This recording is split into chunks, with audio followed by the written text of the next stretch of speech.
At this time, would you just like to introduce yourself, where you teach, what you teach, things that matter? Yeah, I'm Sean Kirkheide. I teach at Cambridge Middle School. I have taught for 20 years now, and I teach math, low-level math, and also I teach some social studies too in the 6th grade.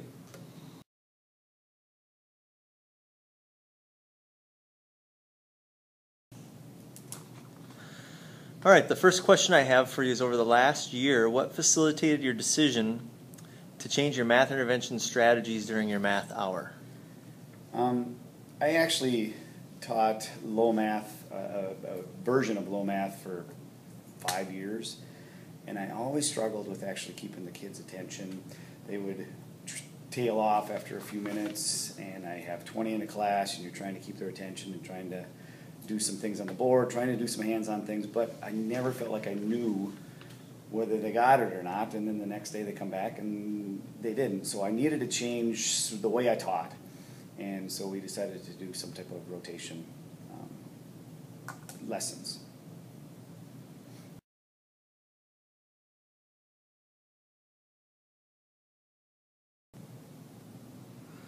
Okay, if you would please describe the ability level of your math students and what their history has been, and how you use that to help you create your plan.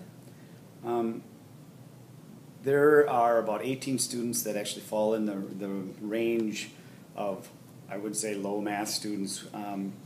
We test on NWAs, which is a MAP test, and also the MCA test, and we look at where they're sitting on those, of course, and when they're in the 200 range for NWA, 200 to 215 and below, that's how they're put into my class. We need to actually get those students up as quickly as possible. They're already in 6th grade, and they have to be up at the 226 to 230 range, and they're sitting below 210. So that's how we actually put them into my class. And then the ties warehouse I use to actually take a look at those students and also look at their strands, and we group them in our class according to, of course, their strands, their ability level within my class even. So.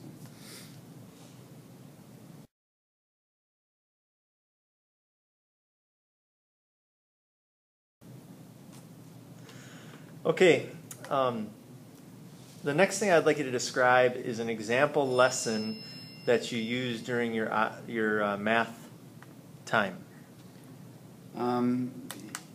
You know, just kind of, if I would look at an overview of a lesson, and I can get more specific too, but I actually break my group up into 3 different groups, and they are actually broken up according to ability levels. And so you have, within my low group, you have actually a high, a medium, and a low ability group level. And then within that level, I have about 18 students. I group them up according to 6 students in each group. And 6 of the students are actually with me. We do a lesson with either whiteboards, or a lot of times we actually use some type of hands-on lesson. Then they go to another group in which they actually try to usually play some type of game that relates to that lesson, or do another example of that lesson, and then they actually go to the computers and do a couple of computer programs that also relate to that lesson, which we have IXL, we have Study Island, we also have accelerated math, we have math facts that we ended up doing. So there's quite a few resources that I do have. I do have 7 computers in my classroom. It helps immensely trying to get the grouping working. So that is just a small example of my classroom and how it works. I also have an iPad that I use, and we show them a couple apps that we can actually use, and within one of those groups, they can actually also use their own iPods and get the same app that the iPad had, and can do some lessons within that relate to the lesson I just taught at the desks.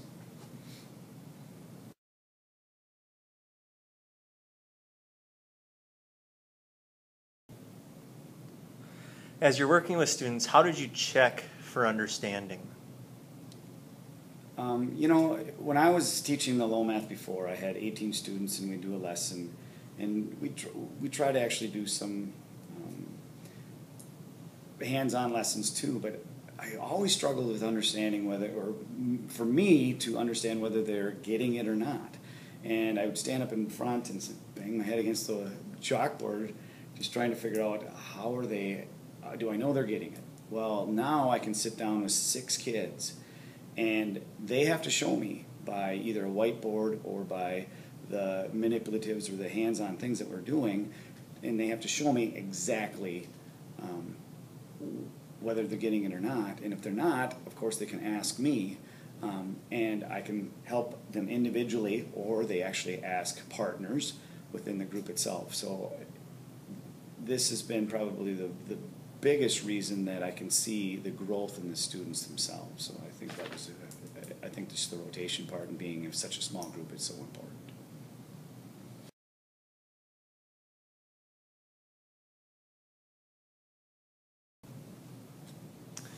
Okay, it's the end of the year. Today is your last day in the building. It's your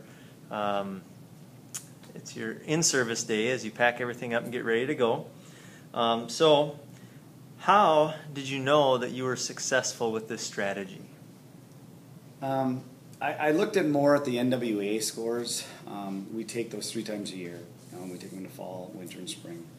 And from that, I could see a huge growth. The growth average, or the growth goal for 6th grade, is anywhere from 6 to 8 points.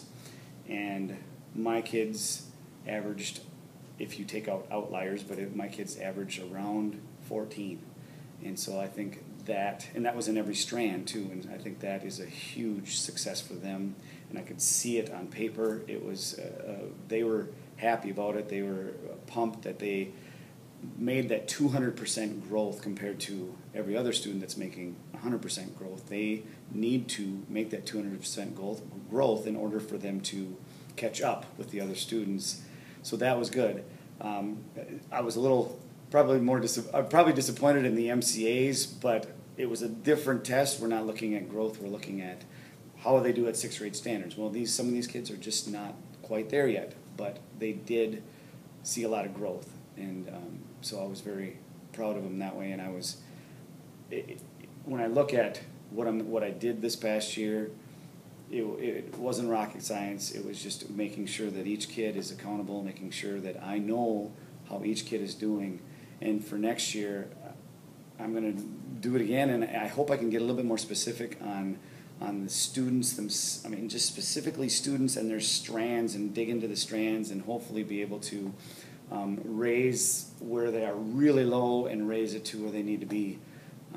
So I'm excited for next year. I'm hoping it wasn't just a fluke for 1 year, and but I think the data shows it, and the kids show it. They actually feel good about coming to class. They enjoyed class. They weren't sitting in front of the teacher all the time. They enjoyed going to the different stations. It was a 15-minute rotation, and so they weren't sitting for 45 minutes watching me do all the work. And I think that was another thing, is I facilitated it. I just did not stand in front and try to drill it in their heads.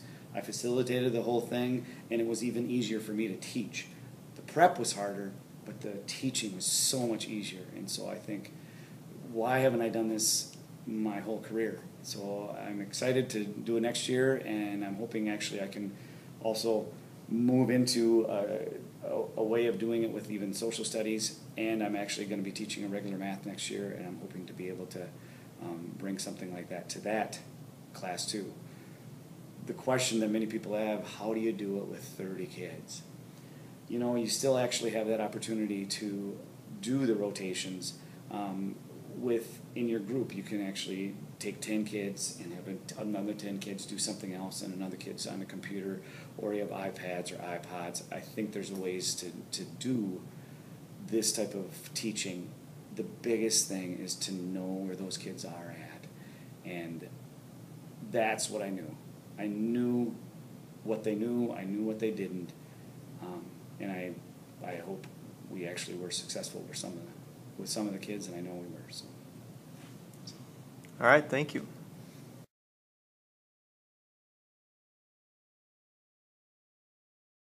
All right, question. All right, guys, we are moving on to complementary and supplementary angles. Okay? Can someone tell me what complementary means? We've been doing it with the flashcards already. What is complementary? Two fractions that add up. Not fractions.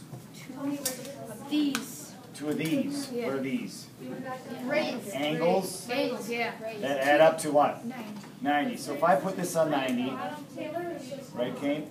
If I put this on 90, okay, and two angles that add up to 90, so I would put this starting at 0, I would move it up. Let's say I put this at 40.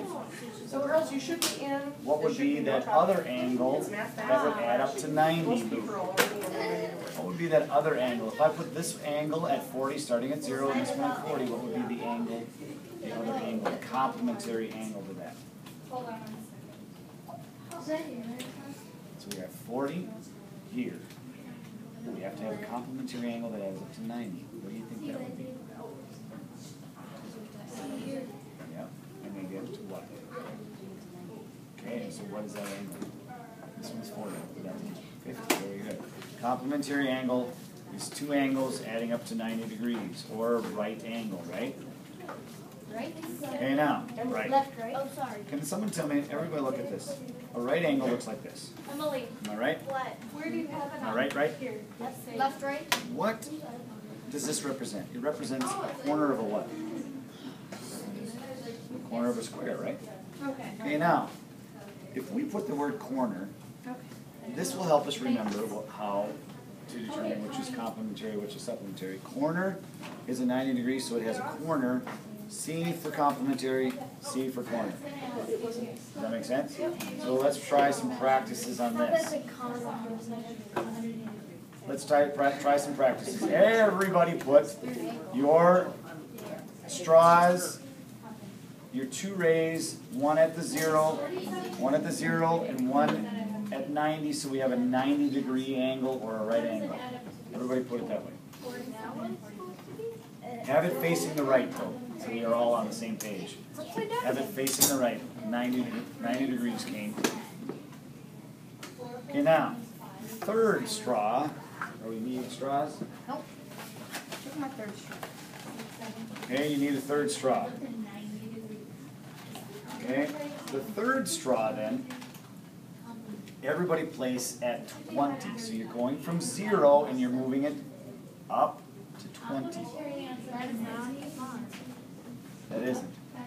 Okay, now, don't give me an answer. I want you to just think about this. Don't give me an answer. I want you to think about this. What is that complementary angle to the 20 you already put? What's the complementary angle? I want you to talk to your neighbor, and I want you to decide together what you think that would be. The other one would be. Sure. So how'd you do it? What'd you get? Luke, what'd you get? Why? So you add what together? 20 plus 70 equals 90, because that's what we're looking for, right? So complementary angles add up to 90. So let's try another one. 25 degrees. What? Oh. Talk to your neighbor. Tell them what you think the other complementary angle is. Two angles whose sum of measure is 180. It's just basically subtracting. 93 and 87. 93 and What do you get? Well, what do you get? 35. 35? Very good. Okay, the next one is something called, the other angle, what are we talking 105 about? and 75. Is something called supplementary angles. And we have probably talked a little 47 and 43. Supplementary. Yep. 115. Supplementary means it's 100, two angles add up to 115 what? and 65. 180. Okay? What's a 180 degree Oh angle? no, What is that called? supplementary. 65 and 25. Great angle. Very good. Okay. Yep. 78 Straight and angle. 2. Notice to remember supplementary. Two angles add up to 180. Supplementary 55 and 35. S straight S. Makes sense? Straight 180, supplementary, add up to 100. Oh, Okay, so now on your protractor. I'm coming to sit with you. We're gonna go through this. Wood. Are they all that? That's what makes it better, is just keep coordinating. At the bottom, Okay. make a straight. Two angles whose bottom. sum of measure is 90 degrees. Is it Complementary. Supplementary. good? Can you swipe that out of there? Okay. It's actually Now we're going to do 110 degrees. I want you to do 110 degrees. Remember, we're starting from the right and moving it around to 110 degrees. Okay? So now, we have 110 degrees. What is the supplementary angle to 110 degrees? Let's try again. You ready? Starting from the right, we're going all the way over to 145. And, just wait, let them figure it out. Everybody, I want you to figure it out before you actually say anything. I want you to figure out what is the supplementary angle to 145, and it actually tells you on the protractor.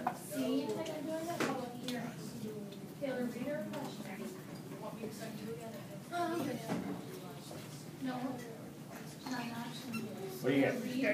Okay, it is 35. 180 minus 145 is 35. Remember, it is between the 30 and 40 on the opposite side, so the protractor already tells you, right? So it's 35.